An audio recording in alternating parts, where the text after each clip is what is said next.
In an age where humanity teetered on the edge of its own destruction, the most ancient beings on Earth came to our rescue.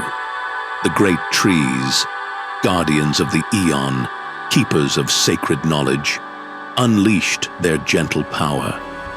A mystical symphony of etheric particles swept across the globe, transforming minds as the barriers to higher consciousness dissolved. War rooms were deserted, screens were ignored, money was funny as cities stood still. Some went mad from divine revelation, while others awakened to profound beauty, goodness, and truth. The old world didn't end. It transfigured. These are the tales of the Afterworld.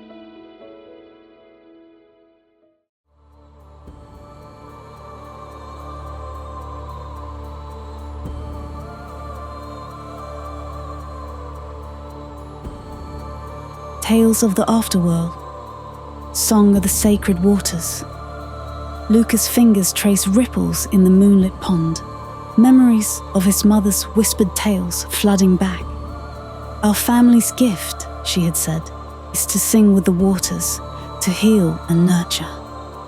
Now, years later, Luca kneels by the water's edge, his heart heavy with secrecy. A small frog, its leg twisted, catches his eye. Luca glances around, then begins to hum softly. The water shimmers, responding to his melody. The frog's leg straightens and it hops away, leaving Luca with a bittersweet smile. In the village, whispers of trouble brew. The once clear streams run murky, fish float belly up and crops wither.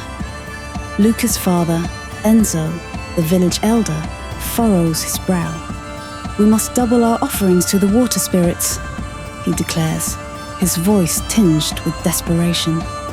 Luca approaches timidly. Father, what if there's another way?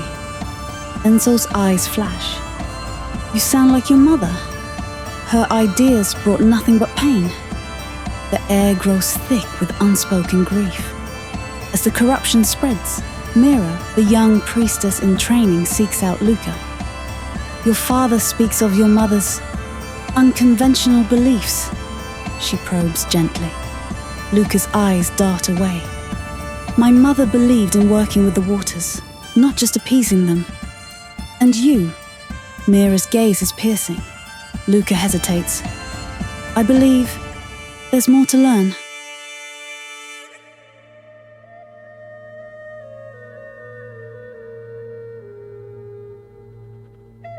Their conversations deepen as they work side by side, testing water samples and researching ancient texts. One evening, as they walk by the river, a child slips and falls in. Without thinking, Luca dives in, his song merging with the current. He guides the child to safety, the water glowing faintly around them. Mira stands frozen, her worldview shaken. How did you do that? Luca, dripping and breathless, meets her eyes. It's complicated. As the weeks pass, traditional remedies fail. The water grows darker and fear grips the village. Luca uses his gift in secret, healing small patches of water and helping where he can. Mira watches, torn between duty and a growing belief in Luca's power. Why do you hide it? She asks one night, her voice a mix of wonder and frustration. Luca's reply is soft, pained. Because the last time someone sang to the waters openly, they never came back. The revelation of his mother's fate hangs between them, unspoken but understood. As the crisis peaks, the village gathers by the great lake. Enzo's voice booms. We've exhausted all traditional methods. Our waters are dying, and with them, our way of life. Luca steps forward, his heart pounding. There's another way, he says, his voice gaining strength. I can heal the waters, but it comes at a cost. Gasps and murmurs ripple through the crowd. Enzo's face pales. Luca, no! but Luca is already wading into the lake, his song rising clear and pure. The water begins to swirl around him, glowing with an otherworldly light.